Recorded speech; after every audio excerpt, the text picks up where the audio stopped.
while we're getting that up, I'll just talk about who I am. So my name's Josh Rimmington. I run a company called JR Marketing Group. So we're a full service digital marketing agency.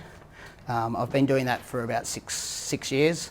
Before that, I was actually running different retail businesses. So I've actually been in rooms like this, being taught by business coaches and done that sort of stuff. So around 6 years ago, I realised that I didn't like a lot of the other stuff I was doing in the business, and I was building my business is very large, but I wasn't very good at a lot of the other internal stuff. So I decided to basically concentrate on the marketing side of the business. So we started JR Marketing Group basically to help people. So I was at a stage where I was getting asked a lot from a lot of people to basically go over their marketing and see what they were doing right, what they were doing wrong. And I was noticing that a lot of people were working with large agencies, and they were basically not knowing what was actually going on in their marketing, and they didn't really understand a lot of what was going on. They were saying, oh, well, we pay this amount each month. We don't actually think it's doing that well, but we don't actually know. Can you actually have a look at it and actually tell us whether or not our marketing's going well or not? So from that, I basically started working with clients, and is it? Yep, that way. So from working with clients, basically I wanted to create an agency that was designed around just helping people, rather than trying to concentrate on sales and selling people on our services or anything else. So for the 6 years we've been in business, we haven't had any particular sales systems. We don't actively out there marketing or anything, but we've grown to over 100 active clients in the business, and that's growing regularly. Actually, it was interesting listening to Jorge talk about this stuff, because I've actually recently got Jorge to actually start talking about systems and stuff in my own business, because we're great at the top side of it. So we're great at people coming into the business, but once they get in there, we've got a great retention rate, but a lot of the actual internal systems in there, there's a lot that gets lost in there. So we're actually starting to put a lot of those things in place and actually start to tick the boxes of it. So my presentation's not going to really show you exactly how to do online marketing, but it's going to start to explain more about online marketing, mainly because when people were coming to me, they didn't understand a lot of just what was actually happening. So I decided that I wanted business owners to actually understand more about what was happening. One, it helps me to be able to explain stuff that I want to do with clients, and two, it helps business owners that I'm dealing with, or even business owners wherever, be able to not get ripped off, or actually know what's actually happening on a month-to-month basis with their online marketing, so that they can actually know where they're spending the money and actually spend it wisely and not be ripped off. So I'll basically cover a full plethora of online marketing, and afterwards, if you have any questions, just ask me. I'm happy to go over any of it. So why should you be marketing online? So I always consider, so when I started doing online marketing, it was in the early days of the internet, and it enabled me to open up my business to a big world that was out there that I couldn't do in a retail stance. So I was sitting in a storefront, and I had the people that came past, and my advertising options were newspaper, TV ads, radio, your traditional media types, and I wanted to be able to actually open up my business to more people. So the online world basically allowed me to open up my business. So at one stage I was doing retail, and I was selling the same products, some of the same product lines that Bunnings was.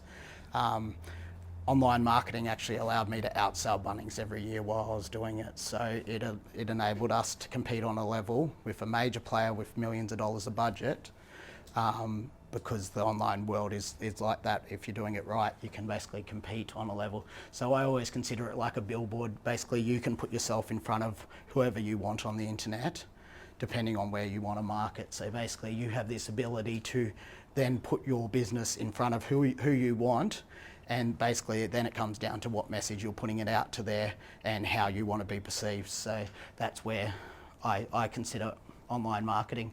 So currently Australians actually spend 650 million hours per year on Google. So, and that has actually been growing every year. When I talk about search engines in Australia, I normally just refer to Google. Google has a 94+% market share. So even with Bing and everyone else doing partnerships with a lot of places and browsers and everything else, Google continues to grow and continues to have a market share. So we normally concentrate most of our stats around Google when we talk search engines. Just over 5.5 hours daily on the internet, every Aussie's spending. So it's a lot of hours, and obviously with phones and how easy it is, it's probably actually getting more and more than that, because people are constantly picking up and checking and seeing what's happening in the online world. And an hour and 39 minutes daily on social media. So when I look at those stats, this is why you have to be marketing online, is because you want to put yourself in front of people where they're spending their time. So if you had a billboard out on the road, you might only get a chance when they drive past daily. Online, you're getting an hour and 39 minutes on social media where you can be marketing to the potential market that you want to be marketing to. So that's the current social media users in Australia. So 15 million monthly active users on Facebook, 15 million unique visitors per month to YouTube, 9 million monthly active users on Instagram, and still 4.5 million on LinkedIn. So people are spending a lot of time on there. The stats are something like people log on an average twice a day to Facebook. So they're spending a lot of time on there.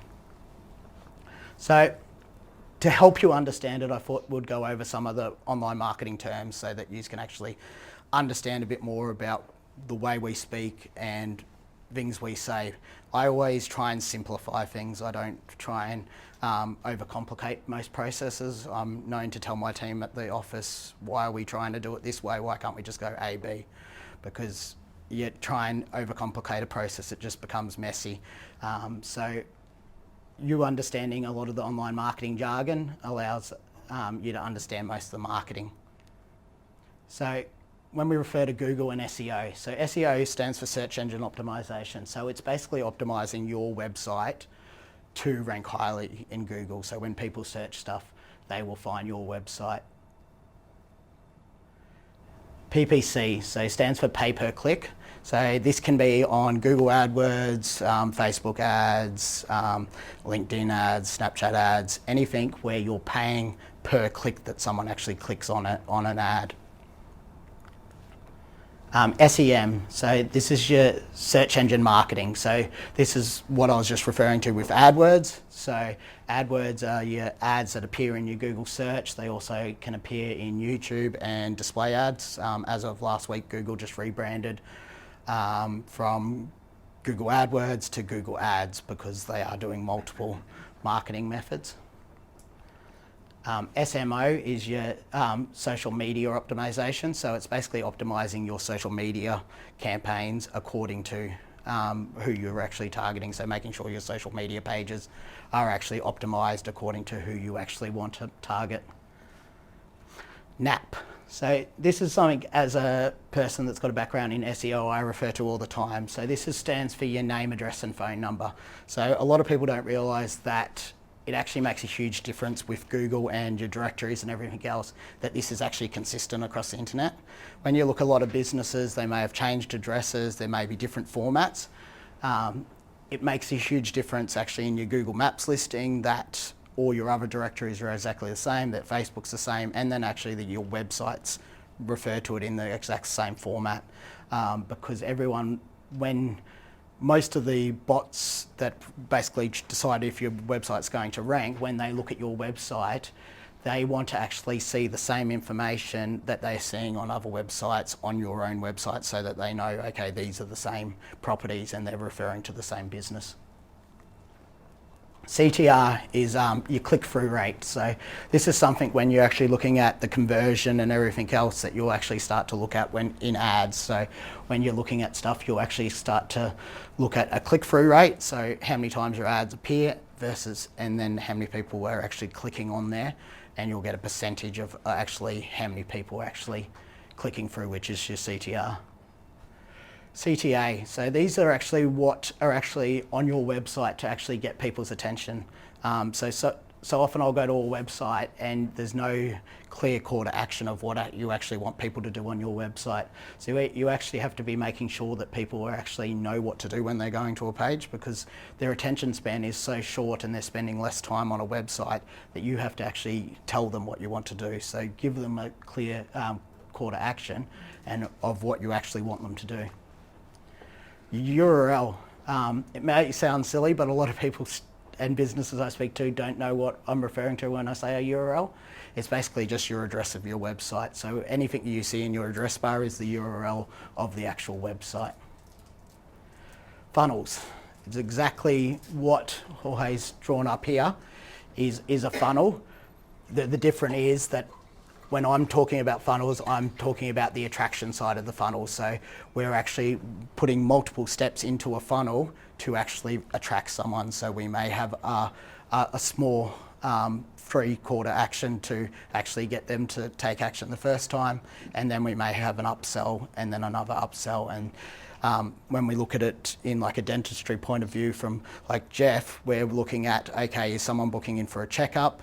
Then how do we get them to then take the next step and actually go to something that's a higher value service? How do we actually get them to then take the next step to a higher value service? So we may be looking at, okay, how do we get them into a cosmetic service, or how do we get them into implants or something else? So we may have the checkup as the initial one, but what's the next steps if they need basically help with that? Analytics, so everyone should have this on their website, and it's basically all the data that's basically coming into your website and basically enables you to analyze it and basically see how everything's going. Hashtag, so obviously if any of you use social media, you should know what it is, but it is basically a search function within the social media world. And you can utilise that then to get people to find your business, find what you're about, and also get new followers based on what hashtags you actually put out there. Keyword. So we refer to keywords in SEO terms all the time. So it's basically what someone will type into Google to find your business. So if you're a plumber and you're in a local area, it's obviously the suburb and plumber, or the suburb and a certain service you may offer will be the actual keywords. Landing page. Landing pages have become a big thing over the last sort of few years. In short, they're basically a page that's designed to get someone to take a certain action. So if you're referring to a particular service, you're actually designing the whole page around that particular service with a certain call to action to get them to go to a next step. So your landing pages can be actually on your own website, or they can be on a specialised landing page service like ClickFunnels or Lead Pages. So they're designed and used now a lot in marketing, so that rather than sending someone to a homepage on a website, you can send them to a specific page and try to get them to take a specific action. Your metadata. So this is something that you may not have to deal with if you've got an SEO person, but your metadata is actually the data on the background of the website that you're actually telling Google or anyone else what's the website's about. So we have your meta titles and your meta description, and then that data is then used back in the search engines to then tell people what your website's about, but it's also used to tell Google what your website's about, so that they know where to rank you and what to actually tell people what your website's about. Search engine. So as I said before, I refer to it as Google most of the time just because of the market share, but there is Bing and a few others in the Australian and overseas market that do have small market shares. Google is the main player in Australia. In overseas markets, there is players that are bigger than Google, but in Australia, it's the main one. In most of the Western world, it is. It's normally once you go to Asia and other countries that Google's not the biggest player. But when we refer to search engines, it's basically referring to Google. Your domain name. So your domain name is obviously your URL for your business. You can also have a domain name that's obviously your business name, or you can also have a domain name that's got keyword-rich sort of content in there. So if it was Jeff, we could have Dentist Penrith and have it as an actual domain name rather than Bella Dental. So it can actually, you can have multiple domain names, and you can have either the one site or you could have multiple sites as well. Social media network. So obviously this has been the big growth area online over the last few years, and obviously referring to any of your networks where people actually spend time interacting with each other. So Facebook, Snapchat, Instagram, any of the networks where people are spending time actually socially interacting with each other. So when you're marketing online, what are your main options? So when I look at it, I look at, okay, where are people spending time and where can you actually get in front of those people? So we break it down into Google, AdWords, Maps, organic, Facebook, Instagram, YouTube, and other. So these are the main ones that we actually work on in our business and work with other clients on, because it's where people are spending time. It's where they're actually clicking on a daily basis. So what we'll do is we'll go into a bit of these ones and actually give you a bit of an idea how you can actually be using these to grow your business. So Google as a whole is always changing. So at the moment, when you search anything locally, you'll normally get your ads. You'll either get some organic and then maps, or you'll get maps and then organic and then ads again at the bottom. They are changing that regularly as well. They're testing putting videos, video lines in there. They're testing putting bookings for certain terms, and they will constantly test it because that's what they're trying to do. So Google's main goal is to give the searcher the best user experience and also make money. So obviously they're going to make sure that the ads are in good places so that they can be clicked on. But if they also want to make it streamless so that people aren't feeling that they're getting bombarded with ads actually in the search engine as well. So AdWords. So AdWords is probably one of the quickest and easiest ways to start generating leads today. If I wanted to start generating leads today, I can, yeah. Sorry, I was hiding from it deliberately. So yeah, Google AdWords is basically the easiest way to basically get a campaign up and running straight away. So if we decided now that we wanted to generate some leads for a business, we could set up a Google AdWords campaign and have it running in the hours and generating leads this afternoon. Whereas most of the other types of online marketing take a bit of time and setup and everything else to actually start generating the leads. Whereas AdWords is designed that as long as you're happy to spend the money, then you'll actually start to actually get the leads. A lot of AdWords comes down to actually, it's easy to generate the traffic. It then comes down to converting that traffic into actually paying customers, because a lot of people will click through, and it then depends on if they're clicking through. You have a lot of different ways with Google AdWords now where you can actually start to generate cores straight away, which is a great way that we're actually using, where we can actually generate the core straight to the business, because then we're bypassing any steps that we have to get them to take. So if we're getting that core straight away, then we don't have to worry about, okay, what's going to happen once they go to a website? Can we lose them and anything else? You may pay more for that core, but obviously that core's going to be a lot higher quality. So we're always happy to pay for the direct lead rather than sending them to a website and then hoping that our systems are in place to actually get them to actually take action. So it is a good way when we go into an AdWords campaign that's already running. Sometimes we'll look whether or not we can implement a core campaign straight away that we could actually start generating cores rather than sending them to a website, because sometimes people will be saying, okay, we know we're getting clicks through to our website and everything else, but we don't seem to be getting those cores actually to there. So sometimes it's as simple as bypassing that step and going directly to get them to actually click. And it is actually becoming more common because people are using their phones more for searching. So them actually clicking just to call straight away makes it a lot easier than actually sending them to a website and then them actually having to read information or see information and everything else, and then you've got that chance of losing them.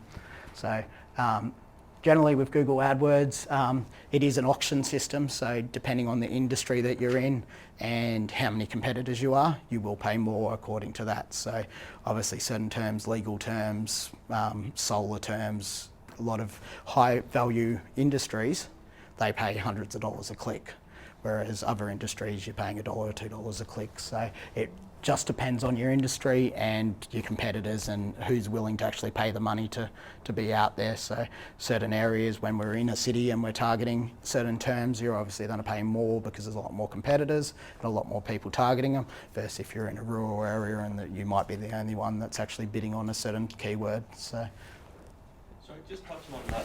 Yep. One question. Yep. How do they, when you say it's an auction system, what do you mean? Yep. So basically, you put in how much you're willing to pay per click, and then obviously. So I understand, like I do Google AdWords now. Yep. With a fairly large budget. Yep. But I'm just trying to work out, like, 'cause some ads only cost me $10 a click. Other ads only cost me $8. Some cost me $20. Yep. So. Depending on what words, obviously. Yeah. How do they rank that? Yeah. So they're basically looking at, okay, who's willing to pay the money for those keywords, and the more people that are willing to pay, they'll look at, okay, how much are they willing to pay, and that'll basically push it up accordingly. And then they're also looking at the quality of those keywords versus where you're sending them as well. So there's a couple of things. They look at a quality score, and then they actually look at the value of the actual keyword and the industry, and then they'll push it. Will be determined by how many people are paying money for that. Yeah. So if you've got lots of competitors all competing for one keyword, it just keeps pushing it up. Back when I started AdWords, we were paying less than 10 cents a click for almost all industries, and it was because there was no competition. But the more people that are willing to pay, the higher it goes up, and you'll see it in certain areas where you have certain players that'll come in and their budgets are a lot higher, and it'll just start pushing your costs up because they're willing to pay higher, and that pushes your costs up. So that's the general gist of it. I'm sure they've got lots of different ranking ones, but yeah, the simple part of it is they're looking at, okay, yep, who's willing to pay this much, and then it'll push up according to where. I run like Yeah. 8 different ads. Yeah. And then I just check them all and see how they're all going and stuff, and then certain ads will cost me like $20 a click or $25 a click. Yeah. Yeah. So it's hard to determine if that does turn into a sale. Yeah. And that's where you have to start actually then breaking down, okay, conversions into, okay, what are we doing from that click? Is it actually getting into a conversion and everything else? Because sometimes you might be willing to pay a lot more for a keyword if that's a high converting keyword and people are actually coming for that keyword and actually buying every time, then you're willing to pay for it. So most people are willing to pay as long as they know that they're actually going to get that return from what they were actually paying. So AdWords has been good. Yeah, AdWords is a great way of just generating leads without having to worry too much about what else is going on. You don't have to wait the time for SEO and wait for things to happen.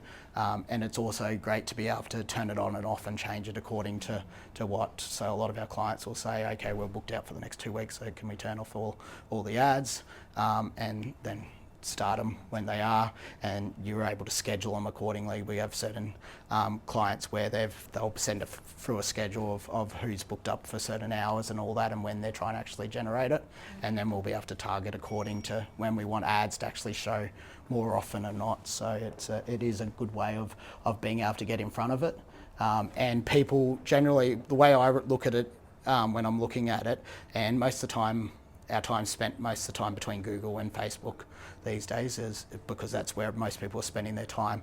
People go to Google looking for something, so whereas people are spending a lot of time on Facebook, but they're generally not looking for a service on Facebook. They're not going to go search for a local plumber or a dentist or anyone else on Facebook. Yeah, they might go see an ad and go look at that, but they're generally not looking for that particular service. When people want something now, if I hurt myself and I needed to go see someone to fix it now, I'm not going to jump on Facebook and the thing, because all I'm going to get is either recommendations from friends or that. So basically, if you're searching for someone and you want to book in now, you're obviously going to go to Google and look for it, and that's where ads and Google. And as I said, Google will look to make money, so the ads will generally still be seen a lot and everything else, and the click-through rates for the ads have actually increased over the years as they've put more ads and they've designed them in a way that people feel more comfortable with them. If you remember ages ago in Google, they used to be very blocky and everything else, and they stood out as ads. Now they look very streamlined with, they do say that they're an ad, but they look very streamlined with the rest of the search engine, so they do look a lot more natural. They actually have ads now in the maps listings as well, so you can location based. So if you're not actually ranking in the maps, you can actually get your actual maps listing to show up on top as well. So there is a lot of ways to actually get them to actually see your ads now through Google. So going into that, the Google Maps. So your Google Maps is obviously the maps that show up in any local search. So years ago it was a seven pack of 7 ads, 7 placements they showed. It's now 3 and an ad in some locations. So it's become more important obviously to try and be in those 3-pack.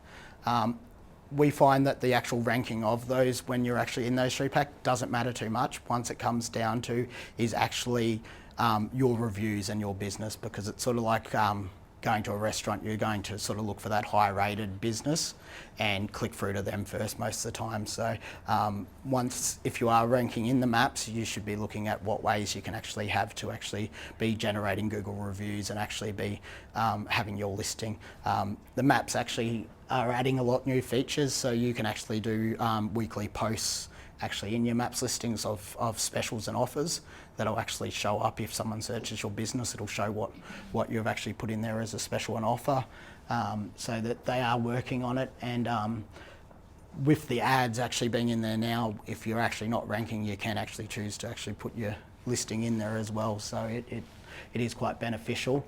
And we find that a lot of people, especially on mobile devices, like to click through on the ones that show up in the maps. So there's a lot of search features that are actually very highly drawn to mobile devices, and obviously as more people are searching on their mobile, it becomes more and more important to be in your business. If you've got a national business or you're targeting a lot more area, the maps don't matter as much, because you're obviously probably targeting search terms that aren't localised based. But if you are basing after localised based ones, your maps become very important. Just on that, I put my business on Google Maps and put a couple of photos on. Yep. And Google prompted me to put more photos of the business on there. Yep. So I ended up uploading about 30 photos. That next month went up about 600% the views on the photos. Yeah, there is a massive amount. We normally say about filling out, making sure a business fills out as much as possible on those listings, because Google does seem to like it when a listing is more filled out and they have a lot more photos and everything else. A quick tip with those photos as well, if you're not taking them on your phone or something, if you are taking them on your phone, make sure that you're at the business location so that it's getting your actual location tags into the actual business. If not, there is, if you look up geotagging online, you can actually tag yours with your business location. And what that then says to Google is that this photo is related to that location, and it actually gives your business an extra boost on those ones because they feel that it's more relevant to your location and your business. So. What I did notice, there were some photos of my business in my old location that someone else had actually tagged, and I can't Can you actually get those photos off? They have a couple of sections, and one of them is customer photos, and there's no way of actually controlling. It's the same way as like reviews and everything else. You can reply to them and that, but you can't actually do anything with them, which is annoying when if they're not relevant to your business. It's the same when they generate a location picture from their Google Maps. Depending on if you've got a shop front or not, it's not always going to be totally accurate to where they think you actually are and your address is. For example, our office is in a location where we're actually in a building behind shop fronts. For quite often it would show the shop fronts as our location, which made it worse that it was an adult shop that was the location. So we quite for ages when you searched our business, the location was an adult shop was where we're located. So I don't know what people thought where I was working from, but yeah. So it was it, and that's just because Google generates it from a street view, and because the business was in an office block behind the actual main street. It actually generated it from the street view of the shops in front. So it does it, but depending on the way you work it and the amount of listings and different other stuff, you can then get Google to regenerate new images based around your business, and you can upload ones. You can also upload 360 views now. There's a lot of Google-based businesses that will actually come in, and for a small rate they'll do a 360 tour of your clinic, and you can then upload that to Google Maps and it can show it in there. You can also then use it on a website and different other places to show it. Some businesses people enjoy looking through. Some they just don't care. It's just a sort of a gimmick, and they just sort of thing. But Google does seem to like it when you upload some of those things that sort of add to your listing and sort of make you a bit more stand out a bit more in there. So it does help when you do make sure that you have multiple categories. That's normally one of the things we see with a lot of businesses, that they'll just have chosen one main category. When there might be multiple smaller categories that they might actually be able to rank well for as well. So they can choose those sub-services and choose those as ones that might actually show up as well. Organic. So this is where my actual full background in digital marketing started, was actually with SEO and actually being able to compete in SEO. So I always think of Google like a matchmaker. So someone comes to it and they say what they want, and its job is to basically find the best match for that result. So when we're doing SEO for organic results, our job is then to make the business or the site look like the best match for those search. So most of the time, obviously, if it's one of your keywords, that's easy because we're obviously trying to rank for the thing. But what a lot of people get wrong is that they feel that they have to try and rank for a lot of terms on the one page. So they'll say, okay, we want our homepage to show for these 100 terms, which when Google looks at it, it's very hard for Google to say, oh, you're the best match for 100 different things. So that's like, if it was a matchmaker, it's someone saying, okay, you're the best match for all these people. It's probably not going to happen because there's different things that are relevant. So you should be then looking at your internal pages and saying, okay, we'll make this page the best match for this term. So then you can then make sure that your images, your videos, your content is all relevant to that particular term, and you're not actually trying to rank your homepage for a service you offer or one of your extra services or something else you might do. So typically your homepage should be, you should decide, okay, your main service that you offer and your main keywords, and be targeting those with that.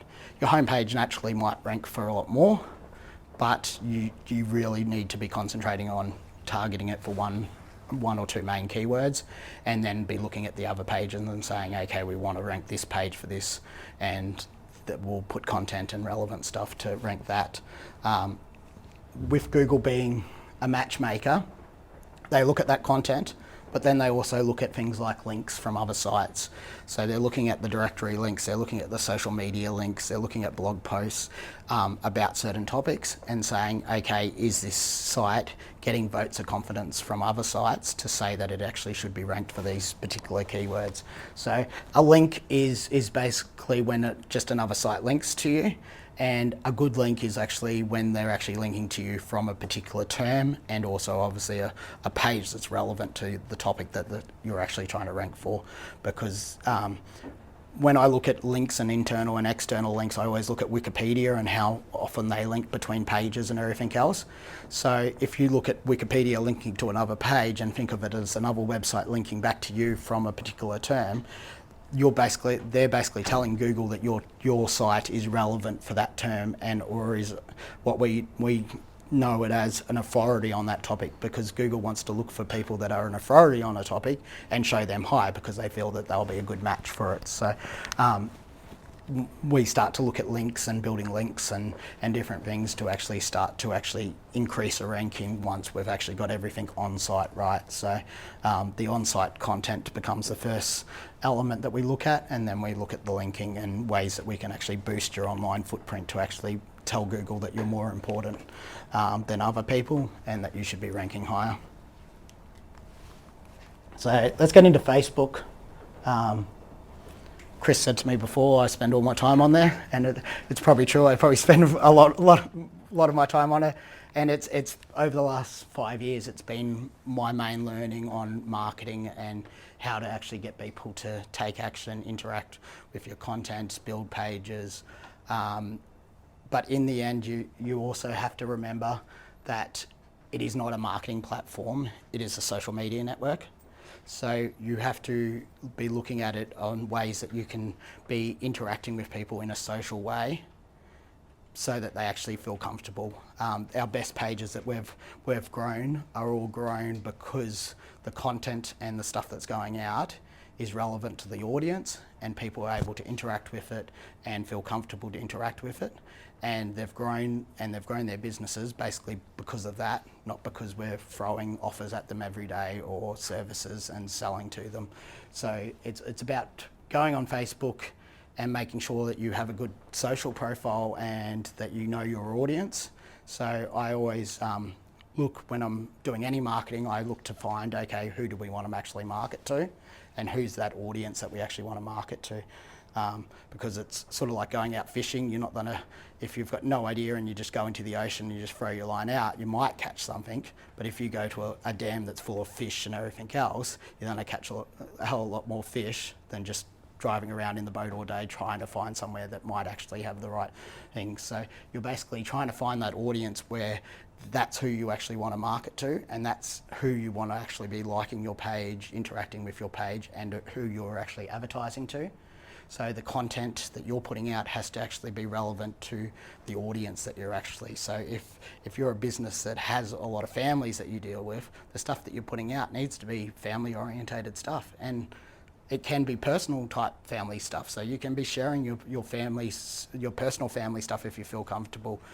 We've got a dental clinic that we deal with, and they're a family dental clinic, and most of their content is family type stuff of what they do as a family and things that they're doing as a family and different other stuff. And it basically hits the audience perfectly, and people feel comfortable dealing with that business because they know that they're real people and they're talking to their audience in a perfect way. So, but if they were a cosmetic clinic that wasn't trying to attract families and all their content was family orientated, it would have a totally different reaction. So if we're dealing with a high-end cosmetic clinic, we're obviously trying to portray a very high-end type look, and the content that we're sharing is that luxury high-end type look. So you have to work out, okay, who do I want to market to, and then get that right first, and then look at, okay, what am I putting out to that network to actually be interacting with them in the right way.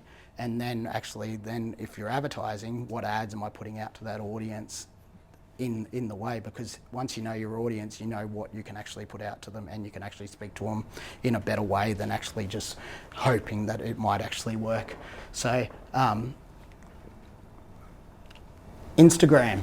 So Instagram owned by Facebook now, so you can actually advertise on Instagram through your Facebook ad account. It's a totally different world. I'm probably not an authority on Instagram, but we do a lot of marketing on Instagram through Facebook ads, and we're normally looking for things that and photos that will actually get their attention in a quick period of time, because people are scrolling through pretty photos and stuff that'll actually that they like all the time. So it's stuff that actually might get their end. So and then also with Instagram, things that we're actually utilising that are working well is actually starting to use influencers that have already got their audience there. So looking for people who have a big audience that is in our target market that we can then pay to actually promote our product or service, because they've actually already got that audience that we want to, so we don't have to then go out and find that audience.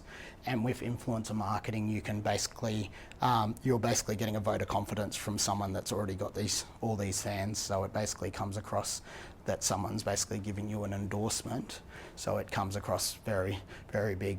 Most big pages that are growing large these days are using influencers to piggyback their way to the top. So it's basically using someone else's audience that's in an industry that you want to grow in to actually basically be out there promoting for you. Instagram's been adding a lot of stuff. So in the last week, they've got IGTV, which is being touted as the new YouTube. It is basically just a long form where you can upload up to an hour videos on the Instagram platform. It is in a separate icon on the actual platform. It's, as you see, it's not actually on that picture, but it actually shows up on the actual top here on the new system, and you can actually do videos up to an hour, whereas previously it was only 60-second videos on Instagram. And what they're trying to do is interact between their normal platform, their stories platform, which is basically like a Snapchat where you can upload quick stories constantly through the day, and then their longer form one. So their idea is that you'll be able to put a story up and then link to a longer video about that story. So it is very much, they're trying to capture a lot of that market from YouTube, where people were previously linking their short stories to longer stories on YouTube. They're trying to keep it in platform and actually put it all on the actual one platform. In the coming weeks or months, Facebook's going to allow you to actually be promoting back to Instagram. Previously, you can share Instagram straight to Facebook easily, but you've never been able to share something that you put on Facebook back to Instagram. Within the coming weeks, they're going to be integrating that into the platform as well, which will allow you to then, if you upload an image to Facebook, actually share it to your Instagram feed rather than the other way around. So previously, a lot of people were having to use Instagram as the photo sharing platform and share back to their Facebook. If you're putting something up on your Facebook page, you can then click to share it back to your Instagram. So it'll be a good cross promotion. YouTube. So YouTube's still getting millions of views every month. Video is still massive online, and it's continuing to grow. You'll see with Chris and that doing and Lana doing testimonials on video. Video is a great way of getting across to your audience. So and YouTube's been the main player in video for a long time, of being able to actually show long videos and actually connect with an audience. So being owned by Google, I don't see it dropping much of its audience anytime soon, even with Facebook and Instagram implementing so much video stuff. But we never know. YouTube's slowly been going to YouTube Red with TV shows and different other stuff in the actual same platform. So they're actually investing highly in creating better content and actually getting more people on the platform that actually want to be viewing content. If you are doing videos, look to actually be utilising YouTube ads through your actual AdWord account, because it is probably the most unutilised ads actually on the online market at the moment. People actually aren't using it. They feel that it's basically too much work. They have to actually do videos and create ads and different other stuff. But it is underutilised. The cost is insanely cheap compared to a lot of things. And people are getting massive results. People are building their whole businesses, especially people in the training industries and different other stuff, are building their whole business based on YouTube ads, where they can have YouTube ads and then a channel backed onto it with a lot of content where people can watch. they can insanely build a business on it. So others, depending on your industry that you may need to look at. Snapchat has an ads platform. The issue with Snapchat is that it is a younger demographic, so if that's your demographics, it's great, but you've also got a very short amount of time to actually get their attention. So it's almost like the same as the 10-second Instagram ads, where you have to really start to get their attention. And people are so used to snaps being so short that even that amount of time is too long for a lot of their ads. So it is very much about trying to get their attention at a very short amount of time.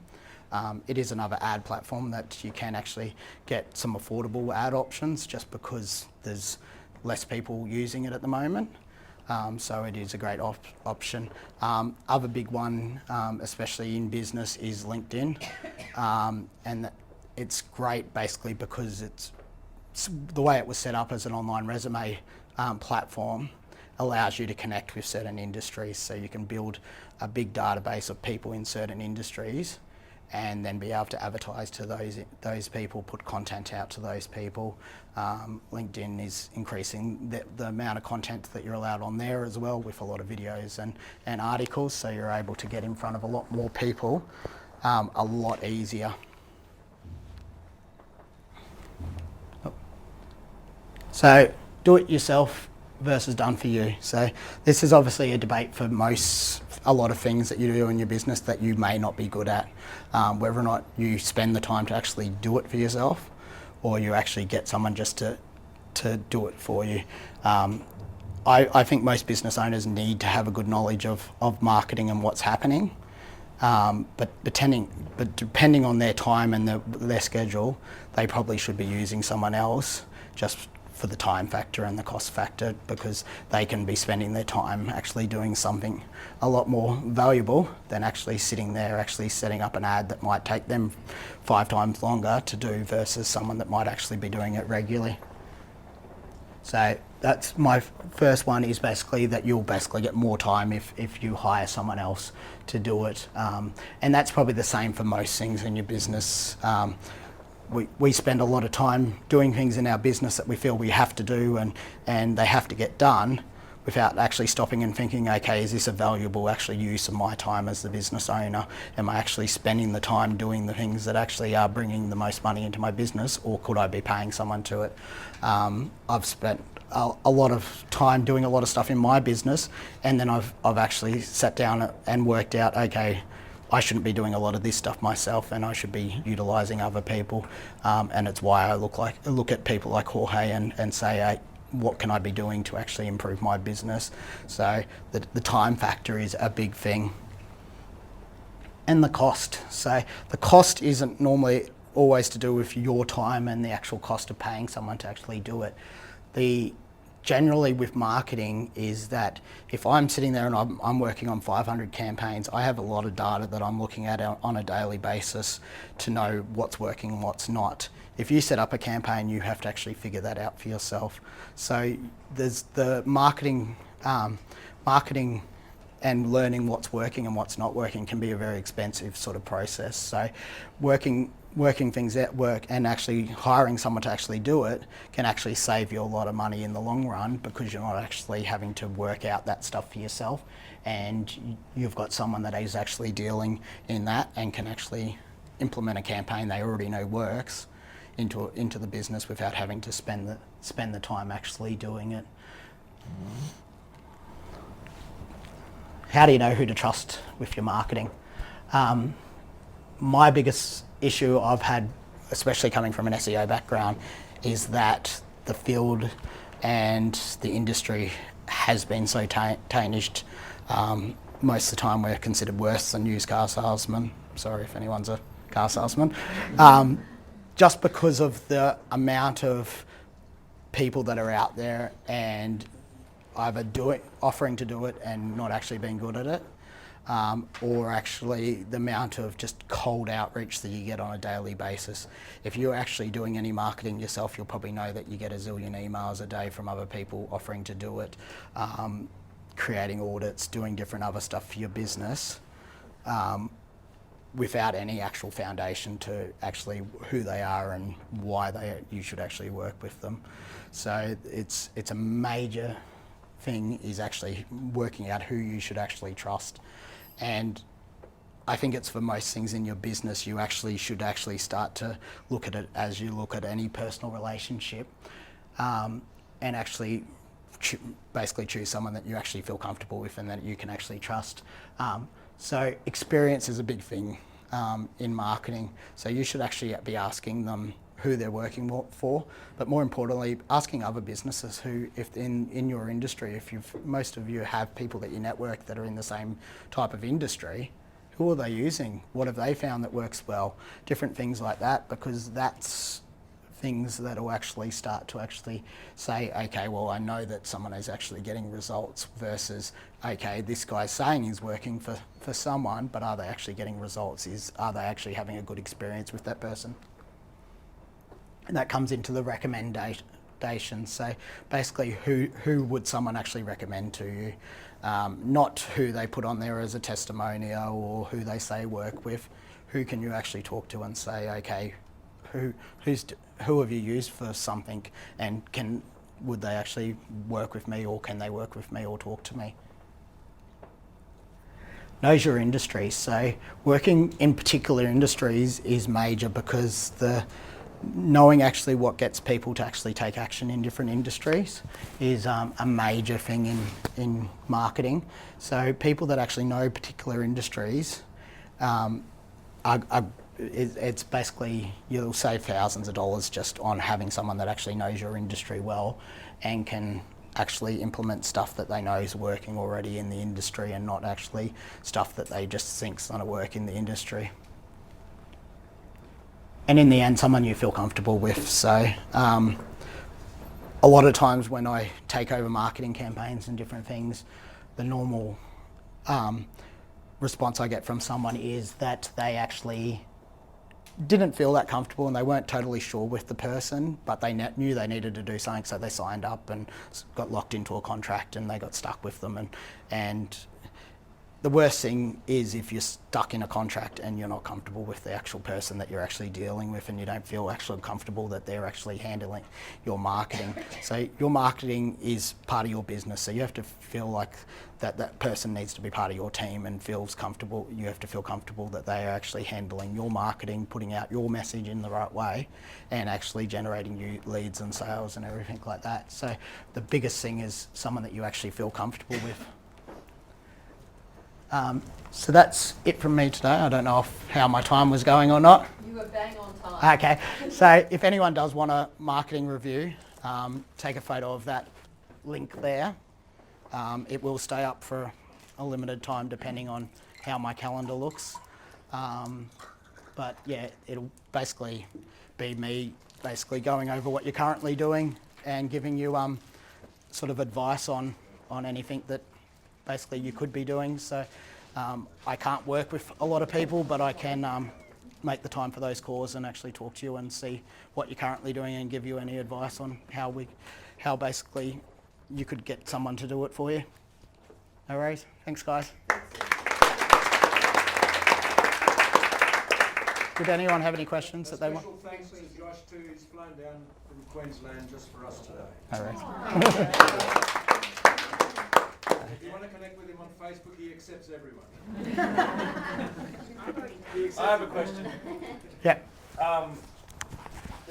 You're saying, put the Google Analytics on your website. And Yeah.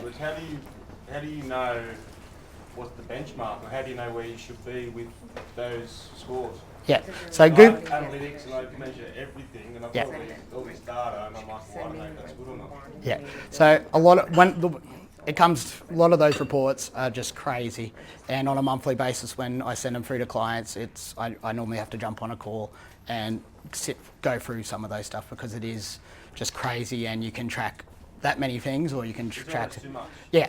So I normally try and break it down just to the things that you actually want to track. So, okay, is my rankings going well? Are my traffic going well? And then start to look at things like Google Tag Manager and actually looking at tracking conversions on certain things. Are people actually clicking the Call Now button? Are people actually clicking the Book Now button? Are they actually taking action? So actually starting to get that traffic and the conversion, because they're your main ones. Stuff like bounce rate and that will change from industry to industry. Certain industries have really high bounce rate, and a lot of that's because they actually go to the site for a particular reason. So they'll go there just to call you, or they'll go to get an address or something, and Google will register it as a bounce based on they haven't done anything on the actual site. So different industries. Bounce rate score if you get like a bot or something on your site looking for a website? So your bounce rate's basically someone that's come to your site and hasn't actually taken any further action on other pages or anything. So if they're coming to your homepage and just clicking Call Now, it can be showing as a bounce rate on your site. So some industry bounce rates can change highly depending on what people are actually doing on website. But yeah, I normally try and simplify some of those reports and work out, okay, what do you actually want to be looking at on a monthly basis, and create your own dashboard and put that data into your own, and basically say, okay, this is my traffic for the month, and be tracking it in that way rather than be looking at everything, because you will just get overwhelmed with it if you're anything like me. I love numbers, but I look at some of those reports. It's like looking at accounting stuff when you start looking at it and you just get overwhelmed by it. Or yeah, and they give you everything. Yeah, and they do give you everything, and you can spend a lot of time really analysing that data and really breaking it down. And sometimes you can't get an answer to why something's happening in a certain way, but you really, basically work out what ones you want to track and be tracking those and seeing how you're improving, how you're not improving, and don't try and sort of overcomplicate the process. Look at, okay, how are people getting from A to B, and really start to dashboard it down. I use my data across. I don't look at actually in Google Analytics anymore. I have a separate dashboard that we look at data and basically say, okay, these are the main things we want to be looking at. Are keywords rankings improving? Are traffic improving? And things like that, to basically say, okay.